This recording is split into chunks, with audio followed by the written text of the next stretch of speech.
श्रीराम समर्थ. जय जय रघुवीर समर्थ. सद्गुरू आपल्याला शिकवतात की कठीण परिस्थितीमध्ये कसे बाहेर पडावे.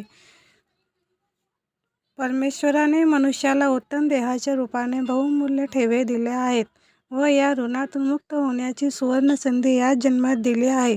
मात्र या संधीचा उत्तम लाभ उपासनेतून उठवला पाहिजे. इंद्रियांना श्रवणाचे वळण आतापासूनच लागले पाहिजे, कारण मनुष्याचे सर्वतोपरी कल्याण श्रवणातूनच आहे. असा श्रवणाचा हा अधिकार आहे.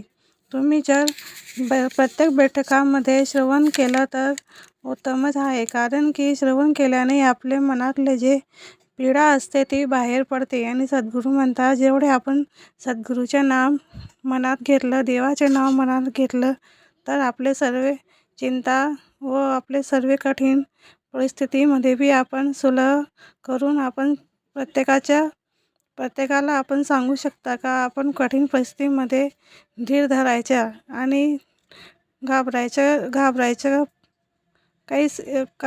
काहीच मनात हे राहत नाही.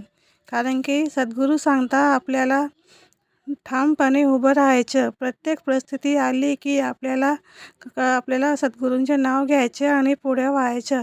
अशी कोणतीही परिस्थिती नाही आणि आज नाही झाली की सद्गुरूने आपल्याला त्याच्याहून बाहेर पाडलेलं नाही आहे.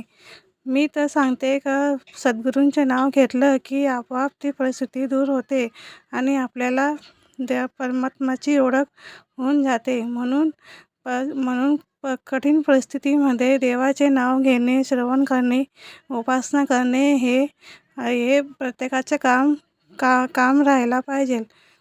नानासाहेबांनी आपल्याला सांगितलं आहे की सद्गुरूंशिवाय आपलं काहीच नाही आहे. सद्गुरू आपले इष्ट आहे, आपले देव आहे. सद्गुरूंना आपण दोघी टाईम उपासना करायला पाहिजे, बैठकीत जायला पाहिजे.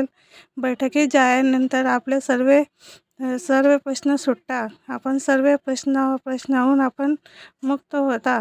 सर्वांना अनुभव आलेला आहे. माझा पण अनुभव आला आहे की सद्गुरूंनी मला जे चिंता होती ते माझी दूर केली. जय श्रीराम समर्थ.